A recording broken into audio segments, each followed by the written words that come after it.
하나님 말씀 보겠습니다. 하나님 말씀 지난주와 똑같습니다. 로마서 7장 21절부터 먼저 봅니다. 로마서 7장 21절부터 25절까지 제가 봉독하겠습니다. 잘 들으시기 바랍니다. 그러므로 내가 한 법을 깨달았노니 곧 선을 행하기 원하는 나에게 악이 함께 있는 것이로다. 내 속사람으로는 하나님의 법을 즐거워하되 내 지체 속에서 한 다른 법이 내 마음의 법과 싸워 내 지체 속에 있는 죄의 법 아래로 나를 사로잡아 오는 것을 보는도다. 우울한 나는 곤고한 사람이로다. 이 사망의 몸에서 누가 나를 건져내랴. 우리 주 예수 그리스도로 말미암아 하나님께 감사하리로다. 그런즉 내 자신이 마음으로는 하나님의 법을, 육신으로는 죄의 법을 섬기노라. 아멘. 8장 2절을 읽어드리겠습니다.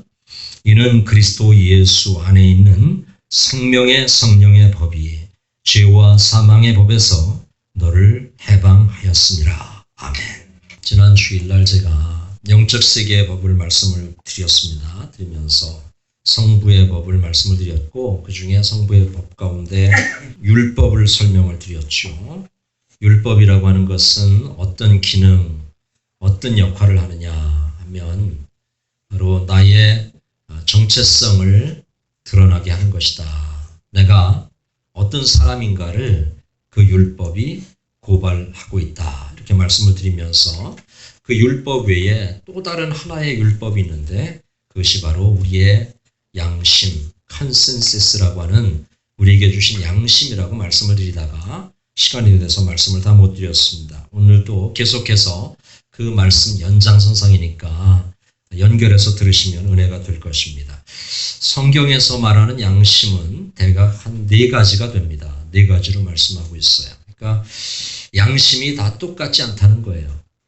사람마다 양심이 있는데 그 양심들이 다 똑같지 않다. 이렇게 말씀하고 있습니다. 슈네이 데이스라고 하는 그릭인데 양심이라는 말이에요. 슈네이 데이스. 이게 뭐냐면 선악을 구분하는 기능이 컨센서스라는 것입니다. 양심이라는 거예요. 그러니까 우리의 양심이 선악을 구분하는 기능이 있고 그것이 우리의 정서다. 이렇게 성경은 말하고 있습니다. 디도서 1장 15절을 보면 크랍 컨센서스, 그래서 더러운 양심이 있다. 이렇게 말하고 있어요. 성경은. 그 다음에 디모데전서 4장 2절을 보면 화인 맞은 양심도 있다. 그래요. hypocritical consensus. 무슨 이야기예요? 위선적인 양심이 있다. 그렇게 얘기합니다. 여러분, 저의 양심도 오늘 이 아침에 좀 점검을 하고 또 여러분들의 각자의 양심도 한번 점검을 하는 그런 시간이 됐으면 좋겠어요. 내 양심은 어떤 양심인가? 여기 화인 맞은 양심, hypocritical consensus라고 하는 말은 위선적인 양심을 얘기하는 거예요. 2가지의 양심. 어떤 때는 선한 것 같은데 어떤 때는 선하지 않은 나만을 위한 양심, 이런 것을 가리켜서 위선적인 양심. 한자로는 불도장에 찍힌 양심이다. 그렇게 말할 수 있어요. 화인이라고 하는 말이 불도장에 찍힌 양심이다. 그런 뜻이거든요. 그래서 디모데전서 1장 19절 말씀에 보면 거기 보니까 버려진 양심이 있다 그랬어요. 또 파선한 양심이 있다 그랬어요. 저는 이 양심을 생각하면서 굉장히 두려운 생각이 들었거든요. 왜냐하면 양심이 다 똑같지 않고 성경에서 말하는 양심이 여러 가지잖아요. 그럼 내 양심은 과연 어떤 양심인가? 하시는 양심을 내가 가지고 있는가? 아니면은 위선적인 양심인가? 아니면 더러운 양심인가? 아니면 화인 맞은 양심인가? 우리의 양심을 다시 한번 이렇게 살펴보게 돼요. 왜냐하면 성경에서 로마서에서 말하는 것은 양심도 하나의 율법이라고 말했잖아요. 그렇죠? 양심이 그 기능, 그 양심의 법이 나중에 예수를 믿지 않았어도, 예수를 몰랐어도 그 양심이 나중에 딱 고발한다는 거예요. 그 양심이 기소장이 돼서 양심이 다 하나님 앞에서 이실을 짓고 한다는 거예요. 그러니까 양심이 대단히 중요합니다. 여러분 한번 우리 디모데전서 교회의 리더들 그리고 교회에서 일하는 사람들은 어떤 양심을 가져야 된다. 하나님은 분명하게 이야기를 하고 있거든요. 한번 볼까요? 같이 읽습니다. 디모데전서 3장 9절입니다. 시작. 깨끗한 양심의 믿음의 비밀을 가진 자라 할지니. 아멘. 무슨 양심이요? 깨끗한 양심. 양심만 깨끗해서도 안 돼요. 거기에 뭘 가져야 돼요? 믿음을 가져야 돼요. 믿음만 있어도 안 돼요. 뭐가 있어야 돼요? 깨끗한 양심이 있어야 돼요. 오늘날 기독교가 세상으로부터 욕을 먹는 이유가 뭘까요? 목사님들이 세상으로부터 수없는 욕을 먹는 이유가 뭘까요? 또 교회와 성도들이 세상으로부터 지금 엄청난 욕을 얻어먹고 있는데 그 이유가 뭘까요? 혹시 여러분들은 세상으로부터 그리스도인들이 욕을 먹는 것에 대해서 양심의 가책을 느껴보셨습니까? 아니면 아무렇지도 않습니까?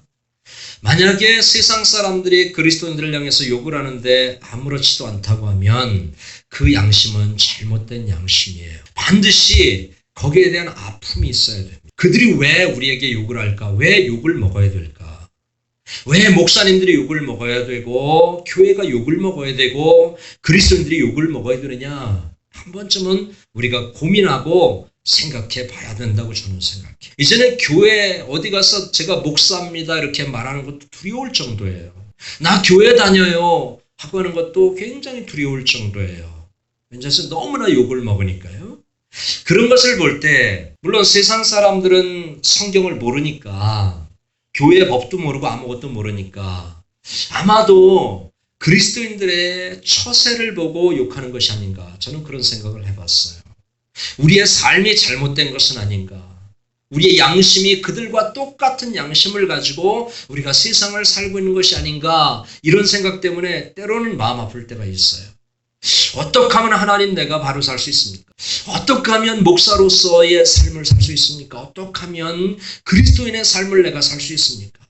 그래서 어떻게 하면 저들에게 욕을 먹지 않고 하나님 앞에 영광을 올려드리는 아니면 빛과 소금의 삶을 살 수 있습니까? 라고 하는 그런 몸부림을 쳐보게 됩니다. 아마도 이것이 저는 정상적인 그리스도인의 생각이라고 믿어집니다. 여러분의 생각은 어떻습니까? 우리 같이 각성하는 그런 그리스도인들이 돼야 된다고 저는 믿어요. 저도 한번 제 삶을 돌아보고 여러분들도 여러분의 삶을 한번 돌아보면서 과연 나에게 그리스도인의 삶이 있는가를 한번 고민해 볼 수 있는 12월 달이 될 수 있기를 우리 주님의 이름으로 간절히 축원합니다. 여기 와서 신앙에 행하는 거 다 할 수 있어요. 여기 와서는 다 할 수 있어요. 집사로, 목사로, 권사로 다 할 수 있어요. 그런데 정작 중요한 것은 뭐냐면 우리가 세상에서 삶을 살아가면서가 중요해요. 거기서 내가 과연 그리스도인의 모습이 있느냐, 경건의 모습이 있느냐, 거룩한 모습이 나한테 있느냐가 대단히 중요한 거예요. 이런 것들을 우리가 발견할 수 있는 그런 시간이 됐으면 좋겠습니다. 그래서 여기 교회 지도자들 그랬다고 해서 목사님만 깨끗한 양심을 가져야 됩니다. 이렇게 적용하면 안 돼요. 모든 하나님의 백성들이 교회에서 사역하는 모든 하나님의 백성들의 양심은 깨끗한 양심을 가져야 된다. 클리어 컨센서스라고 하는 것입니다. 사랑하는 여러분, 오늘 이 아침에 내가 예수의 이름으로 여러분을 축복합니다. 저와 여러분의 양심이 클리어 컨센서스가 될 수 있기를 우리 주님의 이름으로 축원합니다. 하나님께도 깨끗한가? 내 자신에게도 깨끗한가? 그리고 사람들에게 한 점 부끄러움 없는 그런 양심을 내가 소유하고 있는가?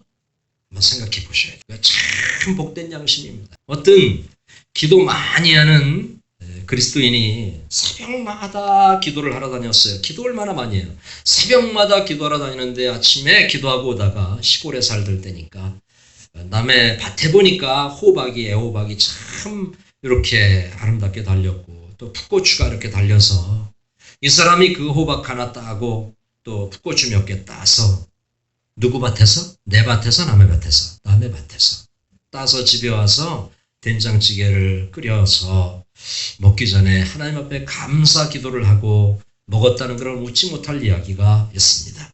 여러분, 자, 기도하는 거 중요해요. 기도하는 거 중요해요. 그러나 기도하는 만큼 양심도 바르고 기도하는 것만큼 삶도 정직해야 된다는 것을 꼭 기억하시기 바랍니다. 성경도 읽지 않고 양심도 바르지 않으면 하나님의 뜻이 나타날 수 있는 방법이 하나도 없어요. 그리고 하나님의 뜻을 알 수도 없어요. 왜냐하면 양심이 율법이라고 했잖아요. 우리에게 주신 법이라고 했잖아요. 이것이 잘못되어 있으면 어떻게 하나님의 법이, 하나님의 뜻이 우리에게 나타날 수가 있겠습니까? 여러분, 이 성부의 법은 나를 드러나게 하는 법이라고 했는데 성부의 법이 드러나려면 내가 아플 수가 있어요. 내가 왜? 나의 문제점들을 말씀이 다 드러내잖아요. 드러내잖아요. 오늘도 말씀을 들으면서 여기서는 이재덕 목사의 문제점도 말씀이 드러내고 그리고 여러분의 문제점들도 말씀이 드러내잖아요. 네가 이런 인간이잖아. 너 이렇게 살고 있잖아. 너 이렇게 부족하잖아. 말씀이 드러내면 내가 아플 수 있습니다. 왜냐하면 나의 부족한 것들을 영적인 법이 증명해내고 이 말씀이 그것을 고발하기 때문에 아플 수 있어요. 그렇지만도 나의 상처가 치유되기 위해서는 그것들이 드러나야 된다고 하는 거예요. 아멘? 믿어져요? 상처가 골맞으면, 염증이 생겼으면 어떻게 해야 돼요? 그냥 덮어놔요?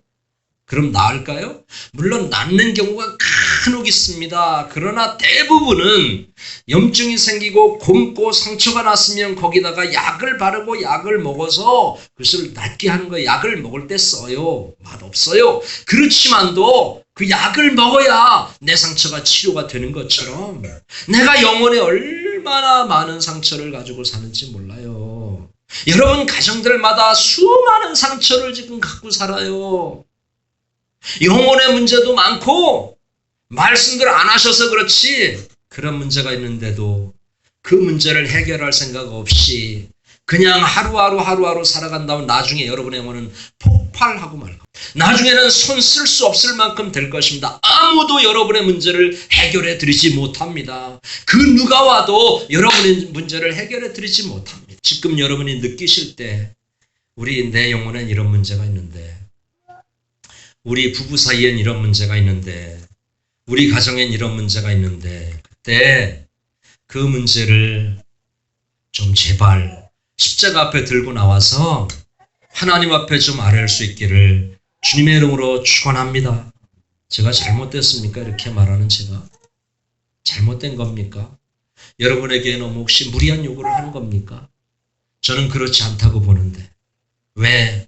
나를 위해서가 아니라 여러분을 위해서 여러분의 진짜 축복된 삶을 위해서 드리는 말씀인 것입니다. 그래서 여러분 이 로마서에 보면 법적인 용어들이 굉장히 많이 나와요. 로마서를 읽어보신 분은 아시겠지만 justification 뭐예요? justification 정의라고 하는 이야기죠. 정의. 그 다음에 sinner가 뭡니까?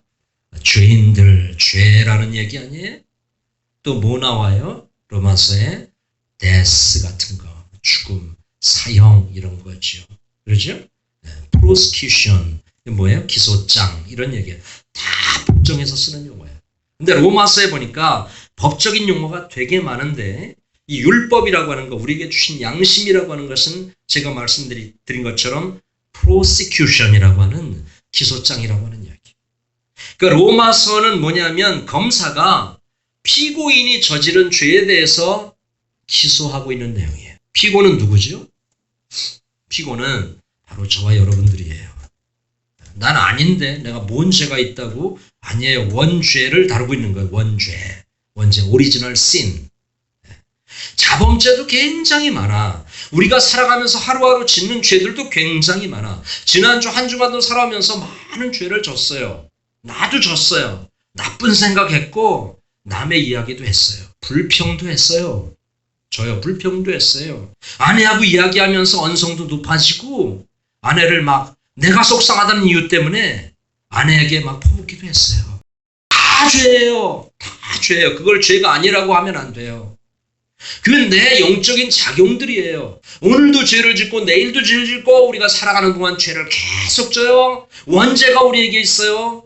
그래서 성경은 sinner라고 얘기해요. 그래서 우리를 피고인이래요. 이 피고인을 검사가 율법이라고 하는 말씀이 계속해서 기소하고 있는 거예요. 우리 한번 성경 읽어볼까요? 자, 한번 읽어보겠습니다. 시작. 모든 사람이 죄를 범하였음에 하나님의 이재동 목사만 죄를 졌대요? 모든 사람이 죄를 졌대요? 따라합니다. 모든 사람이 죄인입니다. 한 번 더 나도 죄인입니다. 이해가 됩니까? 이것을 깨닫는 사람이 위대한 사람. 이것을 깨닫는 사람이 복된 사람이에요. 이것을 깨닫는 사람이 겸손한 사람이고 이것을 깨닫는 사람이 행복한 사람이에요. 이것을 깨닫는 사람이 화평을 이루는 사람이고 이것을 깨닫는 사람이 죽을 줄 아는 사람이고 엎드릴 줄 아는 사람이고 뻣뻣하지 않은 사람이고 이거 못 깨달으면 항상 뻣뻣해. 지가 제일 잘났어. 얼마나 강한지 몰라. 자기 자신이 얼마나 강한지 몰라. 왜? 이거 못 깨달으니까. 이거 못 깨달으니까. 저는 목회하면서 이거 깨닫는 거예요. 이거. 지난주에도 아내와 이야기하면서 이거 깨닫는 거예요. 나를 깨닫는 거예요. 나를. 수많은 문제들을 통해서 나를 발견하는 거예요. 하나님께서 나를 낮추시려고 아직도 못돼먹은 성격 하나님께서 그거 깨부수시려고 아직까지도 더러운 그런 불평하고 원망하고 나만 생각하고 내 기준에 맞춰 사는 나를 깨트리시려고 하나님께서 그거 작업을 해가시는 거란 말이에요.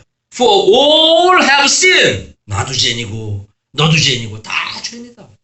All have sinned. 그러니까 율법은 모든 사람이 뭘 어겼다 그래요?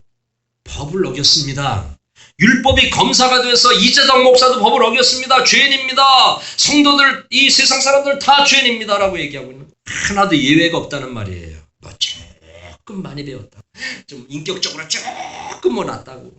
에? 까불지 말라는 거예요. 거기서 다 거기라는 거예요. UC LA 나왔든 UC 샌디에고 나왔든 칼스테이트 롱비치를 나왔든 하나님이 볼 때는 도찐 개찐인 거야. 나 뭐 스탠포드 다녀. 그게 어땠는데? 그러면 엘카미노 칼리지 다니는 사람은 그럼 뭐 죽어야 돼? 그게 아니라니까.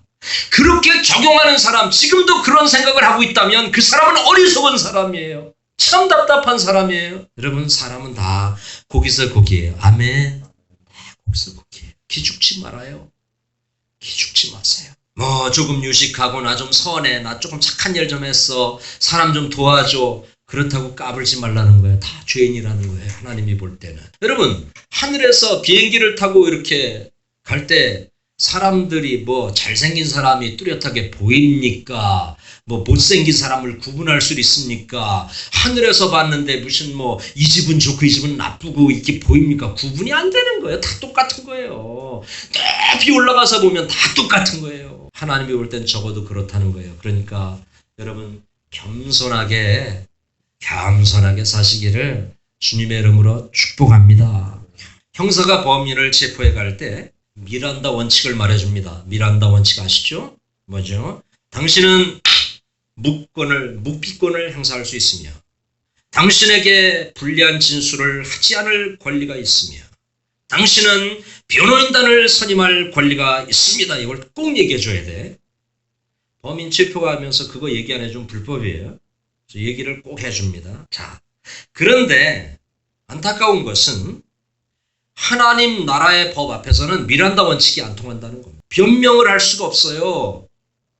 이미 내가 하나님 앞에 서는 순간에는 변명을 할 수가 없어요. 방어를 할 수도 없어요. 정당방위에 해당하지도 않아요. 사유가 없는 거예요. 그래서 하나님은 형량만 남아있다고 이야기를 하세요. 어떤 형량인지 아세요? 만약에 너희가 예수 그리스도를 모르면, 너희가 그냥 죄 속에 살면 어떻게 된다라고 하나님은 형량을 선고하셨어요. 그 선고가 여기 있습니다. 같이 읽어보겠습니다. 자, 시작. 죄의 삭은, 다시 한번 해요. 죄의 삭은 사망이. For the wages of sin is death. Sin is 뭐라고 그래? Death. 자, 제가 설명을 드릴게요. 여러분 오해하지 않기 위해서. Sin is 뭐라고 했다고요? Death. 죽음이라 그랬죠. 이것이 하나님께서 사형원도, 아니 법을 그렇게 만들어 놓으신 거죠. 자, 죄는, 죄의 삭은 사망이야 그랬어요. 이 얘기는 무슨 얘기냐면, 미국 법이 너희가 사람을 죽이면 만약에 그 형사법에 사람을 죽이면 사형에 처해질 수 있어 라고 법문서에 있다고 합시다. 자, 이게 미국의 법이에요. 그러면 우리가 아니 그 법은 잘못됐습니다. 혹시 사람을 죽인 사람이 그 법을 누가 만들었습니까? 이건 법이 아닙니다. 이 법을 어떻게 나에게 적용합니까? 이렇게 말할 수 있어요? 없어요. 이게 법인 거예요. 자, 하나님께서 죄의 싹은 사망이다 그랬어요. 이것이 하나님의 법이라고 하는 이야기예요. 법이에요. 잘 이해를 잘 하셔야 돼요. 우리는 우리 마음대로 해석하려고 하는 버릇이 있어요. 다 좋게 해석해요. 나한테 좋게 해석해요. 근데 그렇게 하면 안 돼요. 그 법에 걸려요. 모든 교통법, 교육법, 건축법 모든 것을 나에게 맞게 적용하면 안 돼요. 그것이 그럴 수 있다고 하지만 그렇게 적용하면 안 되는 거예요. 그럼 세상에 무법질서가 되고 세상은 엉망이 되는 거예요. 자, 나한테 손해가 되더라도 그 법을 어떻게 돼요? 지키는 것이 바른 거예요. 아멘. 이해됐어요? 이제 이해되시죠? 지켜야 돼요. 자, 한번 여기 성경 말씀 다시 봐요. 같이 읽습니다. 시작. 저희가 이 같은 일을 행하는 자는 사형에 해당하다고 하나님의 정하심을 알고도 자기들만 행할 뿐 아니라 또한 그 일을 행하는 자를 로마서에 있는 말씀이에요. 로마서 1장을 읽어보면 이게 무슨 말씀인지 여러분이 이해가 될까? 복 있는 사람은 집에 가서 읽어볼 거고요. 자, 로마서 1장에 수많은 죄가 기록되어 있어요. 거기에 동성애까지 하나님께서 그 오래전에 1세기 때 이미 하나님께서 다 동성애도 거기다 다 넣어놨어요. 아주 신랄하게 너무너무 자세하게. 이 얘기는 뭐냐 하면 죄를 지으면 벌을 받는다는 걸 알면서도 죄를 짓고 있는 거예요. 사람들이. 사람을 죽이면 사형 언도를 받고 사형에 처해질 수 있다는 걸 알면서도 사람을 죽이는 거예요. 자, 동성애. 얼마 전에 홍석천 아시는가? 홍석천? 빡빡이? 걔 커밍아웃 선언했죠. 나는 걔 되게 좋아해요. 좋아해. 걔가 뭐 동성애자라고 해도 난 좋아해. 애가 선하고 착해. 나와서 하는 거 보면 선해. 그런데 얼마 전에 어떤 남자는 키를 이렇게 붙들고 텔레비전에서 키스를 했어요. 그것도 아주 진하게. 나는 이런 모습을 보면서 그런 애들한테 동정을 할 수가 없는 거예요. 걔네들이 하는 얘기가 뭔지 아세요? 우리 태어날 때부터 그렇다는 거예요. 우리도 좀 불쌍하게 봐달라는 거예요. 그럼 불쌍하게 봐줄 만한 짓을 해야지. 진짜 저희들이 신체적인 프라블럼이고 그것이 아픔이라면 거기에 맞게 행동을 해야지. 텔레비전에서 애들 다 보는데 가족들 다 보고 있는데 그래 남자들끼리 그걸 붙들고 그래 그 진한 키스를 하면 그게 정상이에요? 그게 어렸을 때부터 지가 그렇게 자랐을 때 그 아픔이 있는 거예요? 아닌 거예요. 제가 얼마 전에 페이스북에 글을 하나 실었습니다. 동성애에 관해서. 제가 예전에 청소할 때입니다. 청소하러 갔는데 그 집이 바로 동성애자의 집이었어요. 나중에 알고 보니까. 청소를 하는데 화장실에 들어갔습니다. 청소하기 위해서. 그랬더니 화장실에 액자가 하나 이렇게 걸려 있더라고요.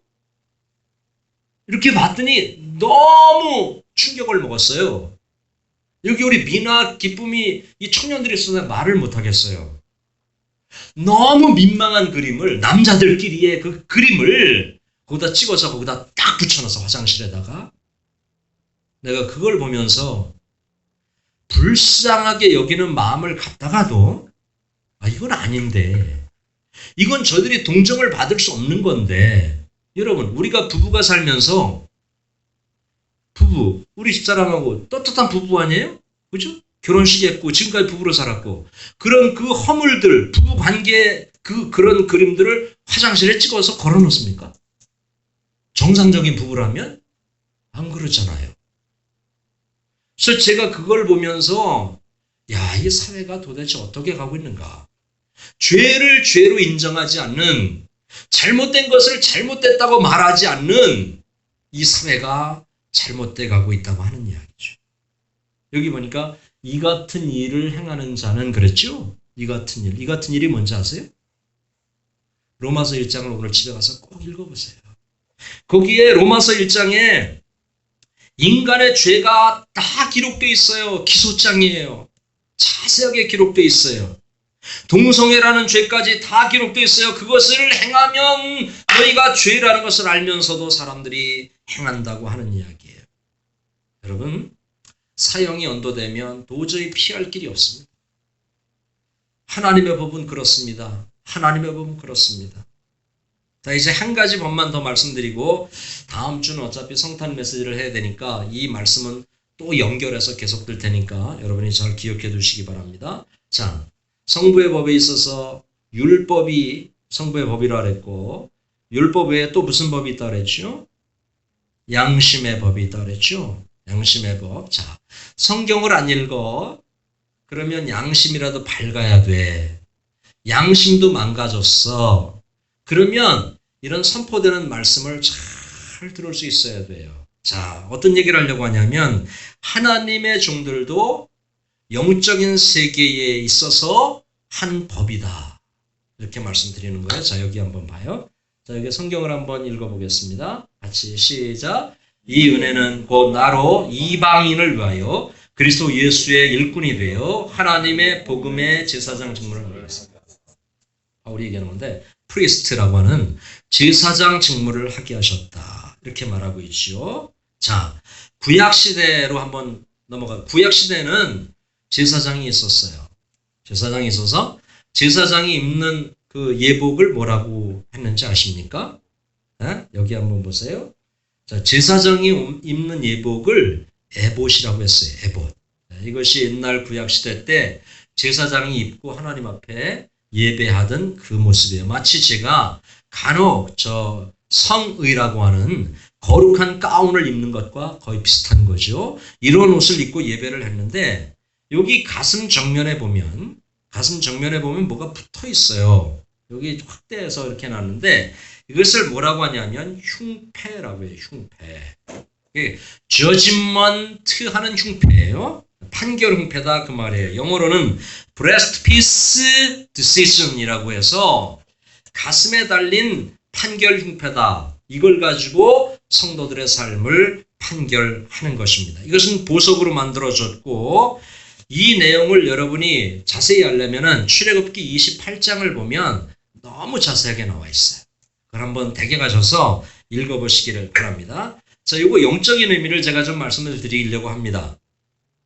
판결 흉패에는 보석으로 되어 있는데 12개가 박혀 있죠. 그죠? 여기 금방 봐도 12개예요. 왜 12개일까요? 왜 12개가 박혔을까요?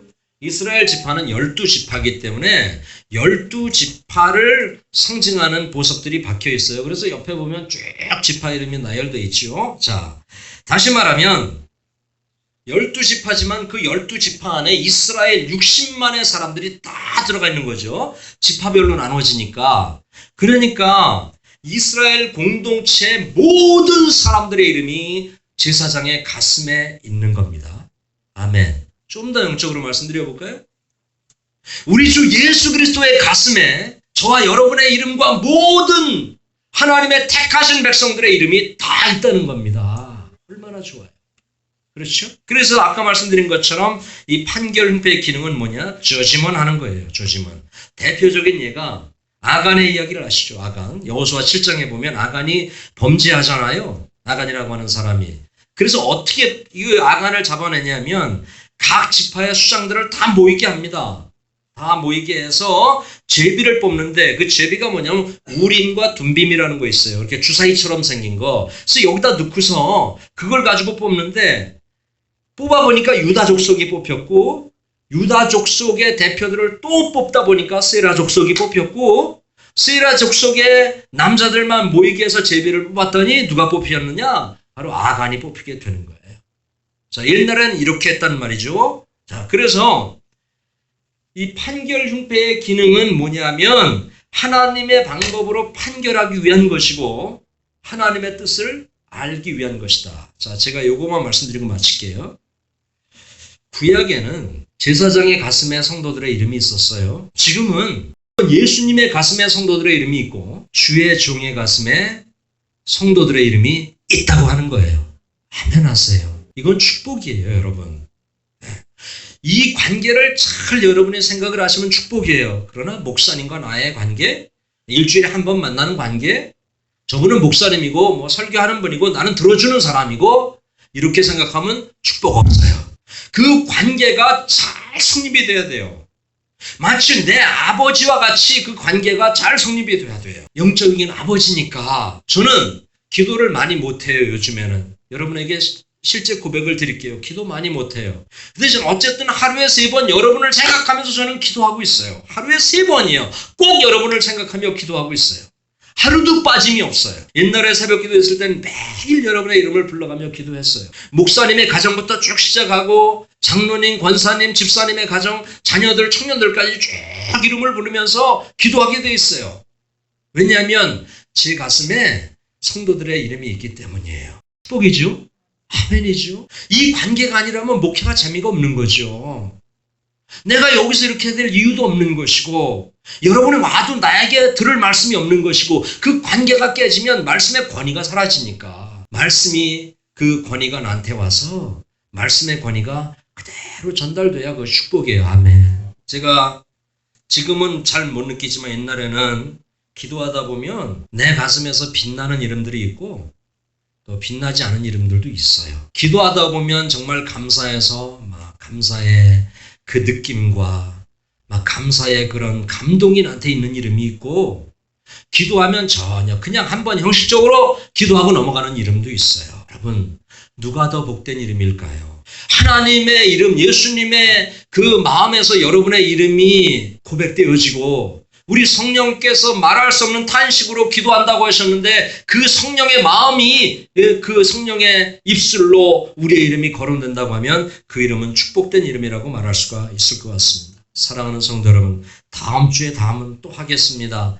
여러분 예수 그리스도의 마음에서 성령님의 마음에서 주의 종의 마음에서 꼭 빛나는 이름들 될 수 있기를 주의 이름으로 축원합니다. 부담을 주는 이름 되지 마세요. 주의 종의 마음에 상처를 주는 이름들 되지 마시고 서로 좋은 이름들, 서로의 가슴에 좋은 이름들, 서로의 가슴 속에 정말 흐뭇함을 주고 서로의 가슴 속에 좋은 느낌을 주고 서로의 가슴 속에 축복할 만한 그런 이름들이 될 수 있기를 우리 주님의 이름으로 축원합니다.